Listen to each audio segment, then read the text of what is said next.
Hello and a very warm welcome to our special discussion with leaders from all different religious faiths.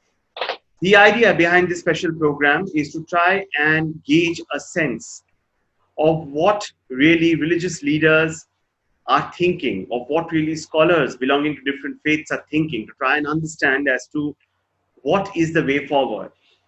Because amongst the many other restrictions which have now been lifted vis-a-vis unlock one which is in place is the fact that the doors of all places of religious worship have now been opened up. We have seen that devotees have started thronging the temples. We have seen that how now preparations are also being made uh, in gurdwaras, in churches, in the mosques, also to ensure that people can actually come and offer their prayers, as it were. But in the middle of all this, also, there is one constant niggling point which continues to impact all of us. That is the rising COVID-19 graph. Every day, it is in a way a new record that is being breached. Say, for instance, India now, as we speak, is at the fourth position. Anyone? And the number of cases is hovering, is nearly touching about 3 lakh. There are reports of fatalities that keep coming in, though the fatality rate is very, very small as compared to the total population, which is indeed a success story. But then does that mean that though the ICMR says that we do not have a community transmission in India, does that mean that we let our guard down? Joining us on the broadcast now is a panel of experts from different religious faiths. I'm joined in by Islamic scholar Ilyas Sharafuddin. I'm joined in by Father Ajit Patrick from the Sacred Heart Cathedral in Delhi. I have with me Jagmohan Singh, who is from the Sikh Gurdwara Committee in the national capital. I'm Saurav Sanyal, and we are also expecting a very prominent leader from the Hindu religion to join us on the broadcast to share his views as well. Let's get started. My first question, Ilyas Sharafuddin, I would like to take to you. Now, when the doors of places of religious worship were opened, there was great euphoria amongst everyone that finally, after this period of being virtually locked down indoors, we could now go out. We can now go out and offer our prayers. But then in the middle of all this, with the cases continuing to rise in Delhi, we see a statement which has come in from the Shahi Imam of Delhi's Jama Masjid. He says that all religious congregations will be put on hold till the 30th of June, at least as a precautionary measure. Your take. I would like to start with a prayer for my nation, Bharat, and all Bharatvasis in the world, that may Allah subhanahu wa ta'ala wipe out this disease at the earliest and cure all those who are ill, and may Allah make our life normal, successful, peaceful, and secure again, and grant us unity and prosperity in our nation and the world. Coming towards this particular stand regarding the places of worship, see, opening the lockdown for the business activity was the demand of time, and a decision has been taken. Likewise, in my state, Telangana, opening the places of worship, a decision has been taken by the present government. And in this particular stand, what the masajids and the imams and the scholars have told us is that as much precaution as possible, elderly should not come to the masjid, youngsters should not, the small children should not come to the masjid. Those who are young and healthy and with a strong immune system, visiting the masjid with a good social distancing, with the mask, and by making ablution and all the necessary things at home only, and trying to bring their own janimas, the place on which, the cloth on which the prayers is performed, their own janimas, and there will be no carpets in the masjid.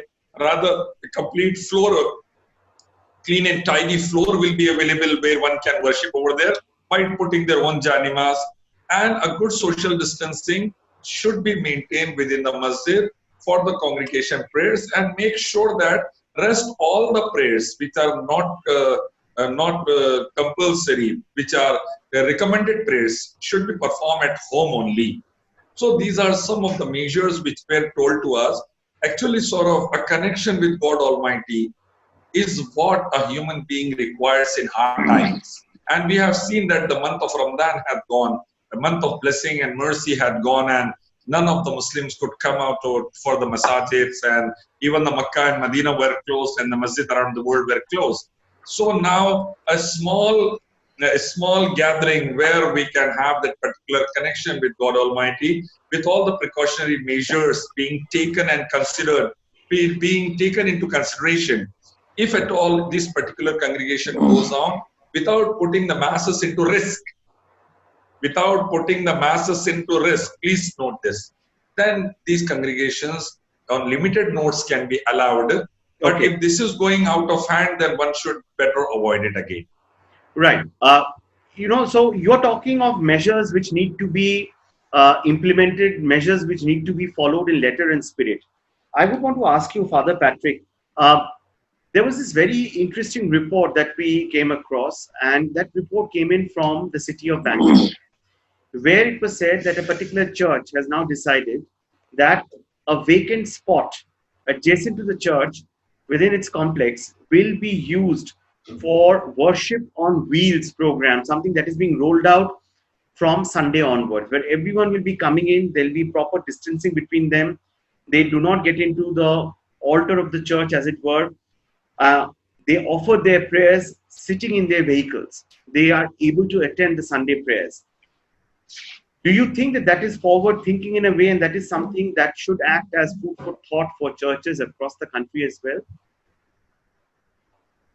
First of all, thank you for giving me an opportunity to be with you.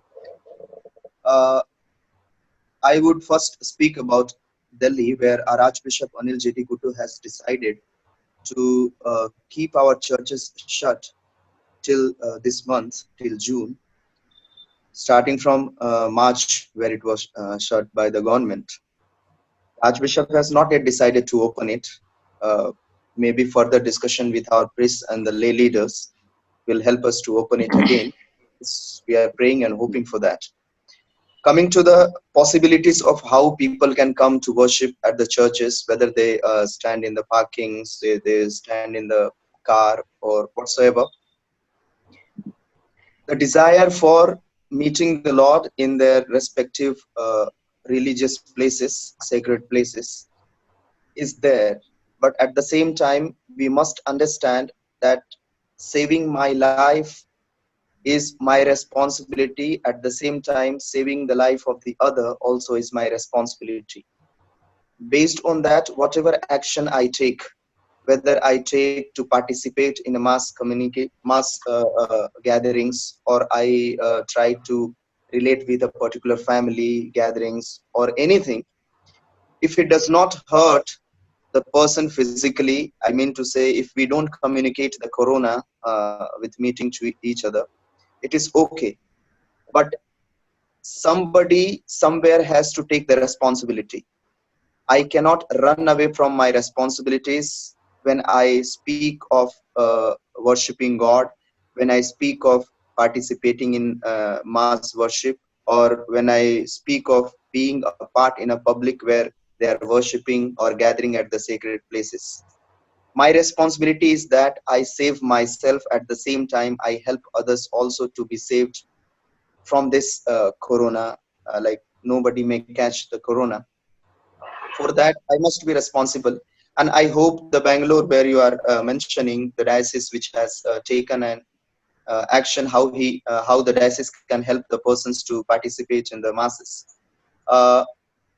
I don't know the exact situation how they are doing, but if they have in their mind that they are responsible for every life which is coming to the church, and they are responsible for the protection of every participants coming to the religious places, they can go ahead with that. Since government also has given a yes to it, there is no issue. But my concern only is we must be responsible for the lives of the people, and we should not put anybody at risk. Yeah. I think that, in a way, sums up very well what the priorities are at this juncture. I would want to take the next question to Jagmohan Singh ji. I would want to ask you now, when you talk of uh, Sikhism, when you talk of Sikh, uh, religion per se. Gurbani is an integral part. During this period of lockdown that all of us find ourselves in, we have seen there were multiple channels through which worship and religious teachings were being propagated, and technology played a pivotal role. We saw Gurbani being streamed live on YouTube. We saw Gurbani being streamed live on Facebook. We saw Gurbani and what's happening within the Gurdwaras across the country. That for the benefit of the devotees who have been missing the feel of actually coming down there and sitting there and offering prayers, that was a gap that the authorities tried to bridge in a way. We have also seen that across all religions, the wonderful work that has been done, selfless work that has been done behind the scenes, away from television cameras, where langar has been prepared, as we know in the case of the Golden Temple in Amritsar, where we do know that, as far as the churches go, meals have been prepared and have been distributed to the needy. Similarly, as far as Islam goes, as far as Hinduism goes, food packets have been distributed, efforts have been made to provide shelter to people.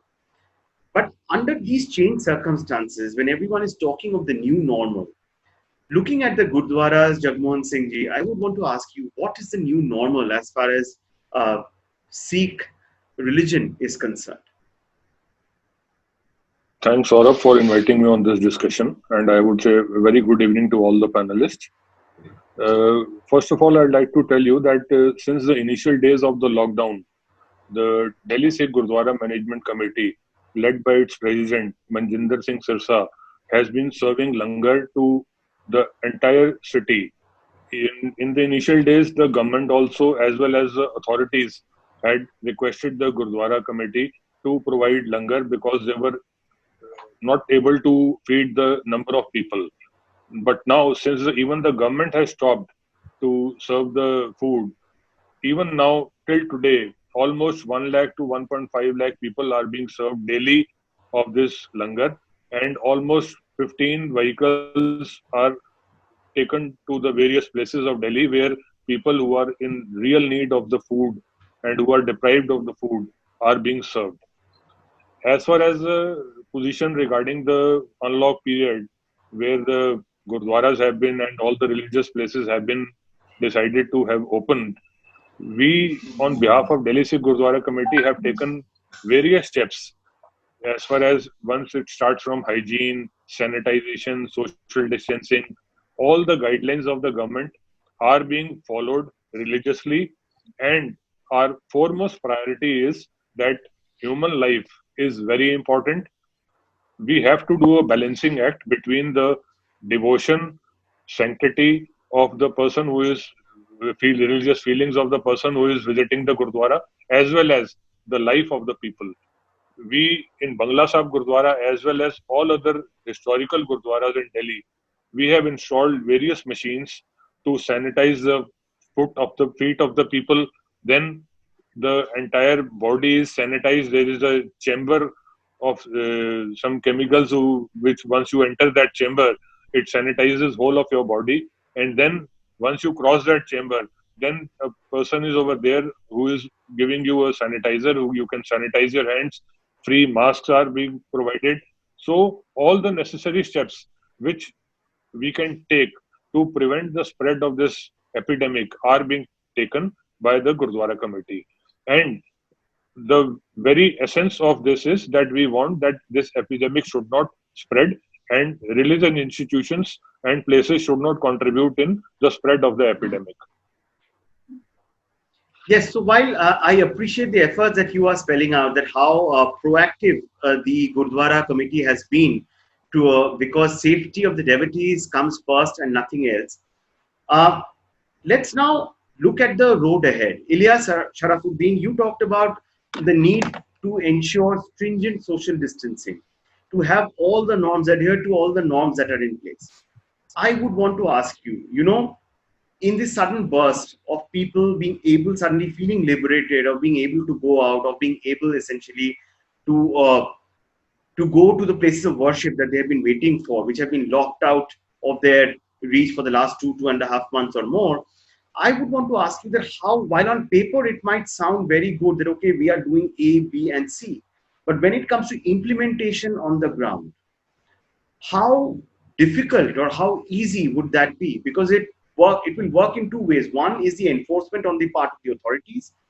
B will be the willingness on the part of the devotees not to put personal lives and lives of near and dear ones at risk, and adhere to those guidelines. So it's like, like a two-way process. How difficult would that be, or do you see that as a challenge? See, actually, since last 4 months, from actually January onwards, rather, end of January onwards, we were trying to sensitize the general masses in general and Muslims in particular about the coming days ahead. On 27th of January, we released a detailed information in English and Urdu, which Times of India also reported on 30th of Jan regarding the incoming pandemic globally and its effect on our day-to-day lives in various forms. So we were trying to educate since then in the light of Quran and Hadith and modern science also. So actually Allah subhanahu wa ta'ala have made Prophet Muhammad, peace be upon him, as a role model. So we tell the people that he's the best role model, and Prophet Muhammad have said that if plague is there at any place, do not go out from there. If plague is there at any place, do not come into that place from outside. And killing one innocent is as if killing whole humanity. Protect yourself and protect every life which is out over there, irrespective of caste, creed, and religion. That is the most, one of the most top priorities given to us. So all these things we were trying to sensitize the people. And we were also telling them that what are the options available. Performing prayers at home was available, and cancelling the Friday prayers was an option available. And as well as the Taraweeh prayers, which were special prayers in Ramadan, that has been cancelled.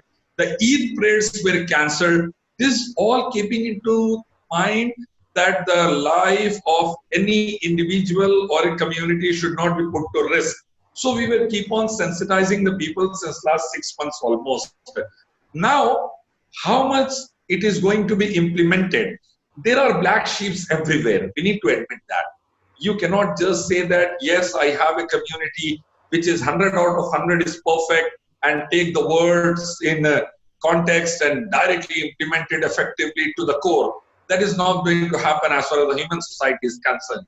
And we have seen that how the way at various places sometimes people from various walks of lives and various communities have broken the lockdown under various pretexts. I don't want to go into that, but just what I want to convey is there are certain people which still needs to be adhere, admonish, educate. And that's what we are trying to do. When, Alhamdulillah, myself coming on tens of TV channels and having debates, good or bad, we can decide later on. But we are having debates and this and that. So people from my community and other communities, they look at me and they just try to come to me and want to shake hands and hugs and this and that. So now it's my responsibility to educate them. Bhai, please be careful. Protect yourself, protect myself, your family and my family and rest of the community from any big danger, incoming danger. So these are the things which we are trying to do. And I'm not saying that even we are 100% perfect and the people are wrong. It's like all in the same ship. All of us has to remind each other, and Prophet Muhammad said that a Muslim is a mirror for another Muslim. So we are conveying to others and they are conveying to me, and things are moving in that direction. It's like the role of communication and the role of advocacy is extremely critical, that how we communicate that simple message which we are talking about vis-a-vis social distancing, maintaining and practicing hygiene, how that needs to be told over and over again. Now, Father Patrick, I would want to ask you that, the role of religious leaders. We do know that whatever a religious leader says, irrespective of the faith that he belongs to, devotees in a way look up to them as being voices of God. Devotees listen to each and every word that is uttered by a religious leader who they look up to. Now, how do you see that going forward to ensure that these rules which are being framed by the government and which is for our own good, that these are adhered to, and that places of worship do not end up becoming breeding grounds or multiplying grounds for the coronavirus? Remember that a lot of us might be asymptomatic and we still might not be knowing that unknowingly also we might end up infecting others. How would you describe the role of religious leaders in this entire matrix going forward, Father Patrick? Yeah, government has allowed most of the places, and as you know, we are in Delhi. Delhi, if you see, most of the religious places are opened when it was allowed.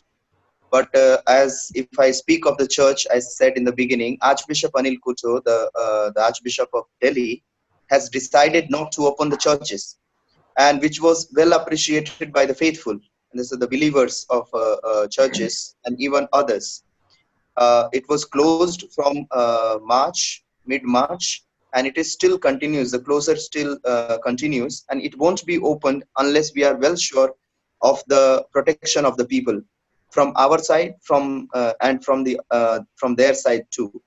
Another thing is our words are taken, yeah, literally by the faithfuls most of the time, or sometimes we have a bigger responsibility to educate people on the ground of safety of their life, and also helping them that God does not remain in the houses made by bricks only. God also remains in the hearts of every individual.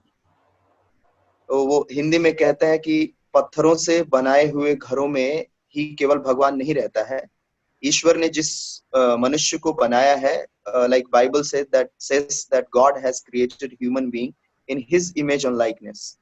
And also Saint Paul says that body every human body is a temple of God. So though we are at home at this trying moment, we must worship that God within our hearts, and remember that God is never happy with our sufferings. God is not happy with our difficulties. He is also struggling with us, maybe. He also willing that we may come out of this problematic situation or pandemic. But the thing is, we human beings have to take up our responsibilities, as I said, responsibilities from the part of the government, and also responsibilities from the part of the people, as an individual, as a community, and as a whole nation. Because if I am not educated about what harm this corona can cause, I may infect others. So the one who is well educated about the situation, well educated about this corona pandemic, he or she must be able to guide others. Right. Today we are at the position where I cannot claim that I should be safe. Others, I don't know what they do. If I want to remain safe, I must allow others also to be safe, and help also others to be safe. Today, we are asked to have a physical distance. We can have, but let us not have the distance of hearts. We must help each other. We must, whatever, like as you mentioned, that Gurudwara, even the churches, most of the people today, goodwill people, are helping each other survive their life by feeding them, giving them water, tea, food, whatever Right. possible. But these things, how nice that I am helping others to survive when nothing is there around. Same way, like piercing every heart and mind today, that every life is important, and whatever way you can, please save life. Please save life. Which is where the role and the involvement of places of religious worship, they become of paramount importance. In fact, with us also now is Vishal Singh. He is the CEO of the Kashi Vishwanath Temple, one of the most revered temples for the Hindus in the country. Thank you so much, Vishalji, for joining us on this Hello, everybody. discussion. And we are delighted to have a Yeah. very distinguished panel with us representing different faiths. Vishalji, I would want to ask you, we have been discussing the different contours about the merits and the demerits when it comes to opening up places of religious worship, whether it's in the right interest, what should be done, what can be the way forward. We have talked of different measures that have been adopted or that are being planned. While some places of religious worship, say for instance in Delhi, the churches will remain shut. The Shahi Imam has said that the Jama Masjid will be shut. We have seen that the Gurdwaras also taking in stringent precautions and measures. As far Right. as you are concerned, you did a first. You became very active on LinkedIn. You became extremely active on social media, and you used the power of social media to reach out to your devotees who otherwise would have actually come down to the temple to offer their prayers. But since, because of lockdown, they were not in a position to do, you relied on technology to take, in a way, the temple to their doorstep. Just explain what the thought process behind this was, Vishalji, and also, do you think the technology will play a huge role going forward in this so-called new normal phase? Sure, Arnav. First thing is that yes, we realized because Kashi Vishwanath temple is one of the oldest Jyotirling, as you must be, all of us are aware of. And it was not really managed the way it should be for long. And the emphasis has been on maintaining certain things the way it were, rather than adopting technology and adopting the latest developments and latest discoveries which are happening in different fields to enable more and more people, to make it easier for them, to make it more accessible. All that was not happening. So since we started this project of modernizing and redoing the whole temple and creating more space and facilities for devotees, we realized that probably that part is missing.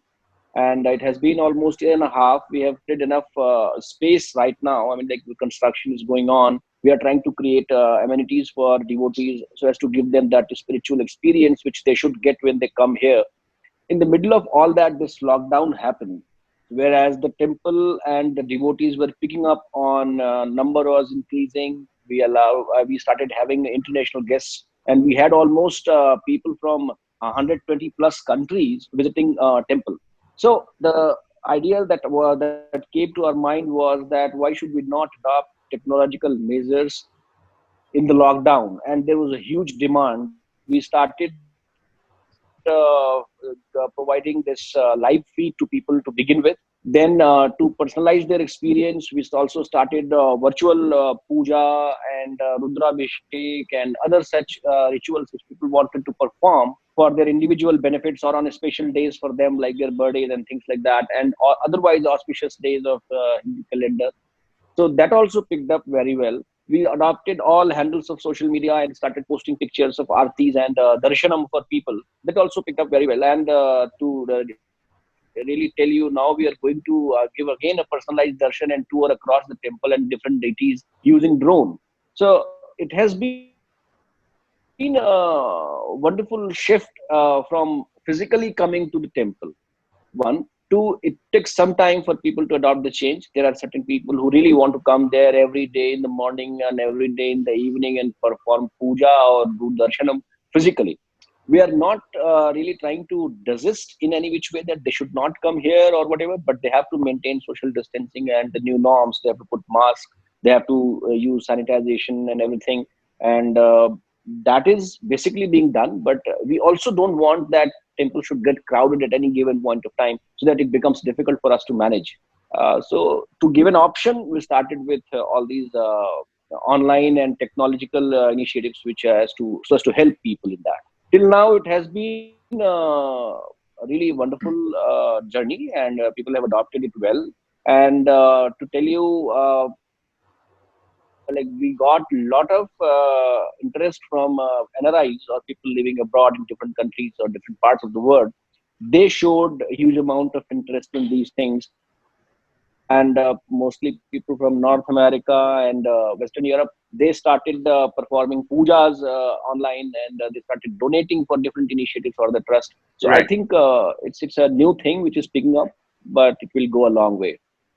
Right. So in a way, it's a new paradigm which has not been explored in the past. Jagmohan, if you want to ask you that, as far as the dependency on technology is concerned, how are you looking at technology and harnessing the power of social media going forward? Because, as Vishal Singh also just pointed out, that, how do you strike a balance? On one hand, if the government mandate that the places of worship will be open beyond a specific period, with all norms in place, people will be coming in. So management of people and devotees will be an issue, but at the same time, to reach out to many others who might still be thinking that, should we go? Should we put ourselves at risk? Is this exposure called for? Technology will play a pivotal role. Absolutely, very true.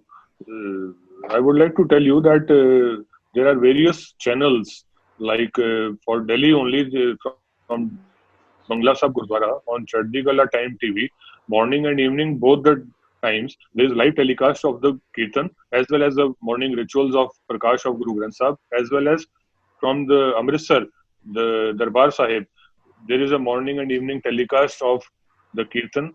And during this lockdown period, an afternoon session of live telecast has also been initiated by a channel of PTC. So there is one another channel of PTC which live telecast Kirtan Hazur Sahib, which is in Nanded, Maharashtra, which is also of very much importance, historical importance to the Sikhs. And I would certainly say that yes, if the government in the future thinks that people are coming to the religious places and it is causing a threat to the life of the people, then in that case, certainly yes, the technology will be used to the fullest, and we will try to reach out to the every person who is a devotee and wants the darshan of the gurdwaras and all the religious institutions. Father Patrick, now would you agree with what Jagmohan Singh ji just said, that if the government says yes, going forward, if there is a sudden, once again, if the spike goes beyond control, if the government decides, hypothetically speaking, to once again enforce a closure of places of worship, which see a lot of footfalls, are the churches ready for the way ahead? Yeah, surely. As I said, we have not yet opened the churches in Delhi Catholic. All the Catholic churches in Delhi diocese, Delhi, which falls Delhi and Haryana, are shut still. They have not been opened, and they will not be opened unless we also assess on our ground that whether people are safe in our campus, or we are able to provide them that safety which they're supposed to have. So churches have not been opened, and the situation comes where government decide that churches or any religious places should not be open because it is causing a threat of life to the people. I would say it would be a good judgment from the government. Yeah, because right, so everyone seems to be in agreement that when it comes to devotees, it's the lives of the devotees which comes first. Ilyas Sharafuddin, a quick word from you that. We do know that a lot of water has flown in the river, so to say, when it comes to one particular religious congregation that happened in Delhi, which was described as being, in a way, a fountainhead of the way that the disease spread. Having said that, going forward, what the onus lies on each and every religious leader, the onus lies on each and every one of us to curb the spread of the disease. Going forward, what would your one point, advice be or suggestion be to the government in terms of containment of this vis-a-vis places of religious worship?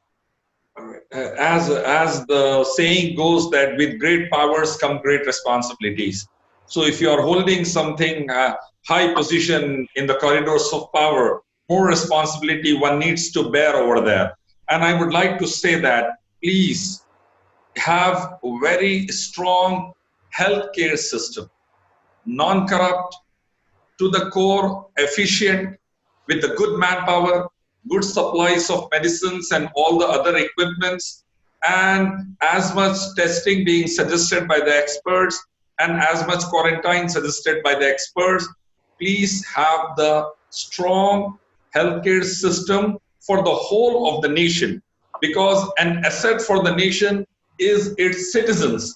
If you are compromising on the life of the citizens, it means that you are compromising on the national security of the nation. So I feel that healthcare system should be developed, and I strongly feel that very painful feeling from the bottom of my heart, irrespective of keeping all the politics aside, that there has to be a very strong coordination between state and central leadership. Right, and I think that could be like a real winner, like a strong coordination between all arms of the government. Vishal Singh ji, one last word from you as we wrap up this discussion. I would want to ask you, now Hindu devotees, as you all know, are now looking forward to the Rath Yatra festivities, which attracts thousands of people in the temple town of Puri in Odisha. Having said that, this time around, because of the pandemic and the way that the disease is spreading, there is still a lot of confusion. There is still a lot of doubt in the minds of the administration, in the minds of the devotees, in the minds of the temple administration.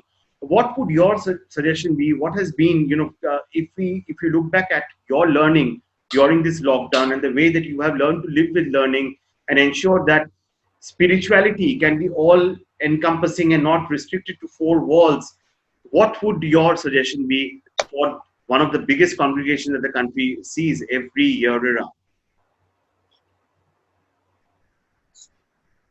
Exactly. So, well, this is my personal opinion. I don't know what the government will decide or what will they do in Puri, but my experience has been that we see something which we know that yes, it is very, very highly contagious kind of virus, and any kind of physical distance, if reduced, it can affect the person otherwise, and then difference of immunity and so on and so forth.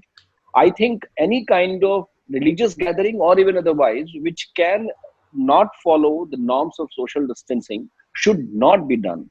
Right. Though religious places have been opened, as I said, that we are following all those norms, which may not be very comfortable for people who are coming there, but we have to understand that we cannot let something take over that normal behavior. The new norms are like that we have to understand faith is important. Yes, it is. It connects all of us, and it is maybe the meaning of many life for many people and for all of us maybe. But we have to understand that scientifically something has been proven, though we have to be utter careful. Utmost care should be taken to maintain the beat of any religion for that matter.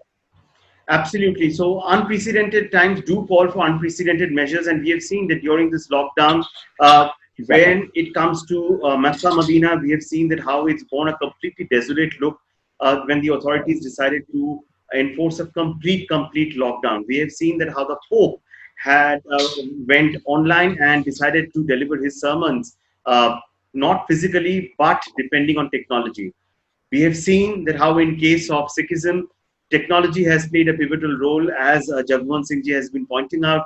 Also, we have seen that how worship, religious sermons, how Gurbani, the message of religious leaders, that has been taken to hundreds and thousands of people depending on technology. We have Right. seen that how, for instance, in a way the information and the technology revolution that has been heralded by Vishal Singh ji when it comes to one of the most revered places of worship as far as the Hindu religion is concerned, the Kashi Vishwanath temple, how he has taken it in his stride and ensured that work goes on as far as the temple proceedings are concerned. And but at the same time, the doors are maybe physically locked, but it doesn't mean that the doors are locked for devotees the world over. We have seen that in Tirupati, Devasthanam, for instance, how they had locked down, but now once the gates have been opened with all social distancing norms and process, the famous Tirupati Laddu is now being sold not from within the temple, but from a counter outside. So different Right. measures are being taken. I must thank all of you for joining us on this very, very engaging discussion. I must say that as far as religious leaders are concerned, as far as places of worship are concerned, since you have the power to reach out to so many people at one go, and people look up to religious leaders, the role of religious leaders and the religion as a whole in trying to shape the minds of devotees and hundreds and thousands of people outside, that is of paramount importance. Thank you, everyone, Thank you. for joining us Thank on you, the Saurabh. podcast. It God was a bless you. pleasure Take care. having all of you.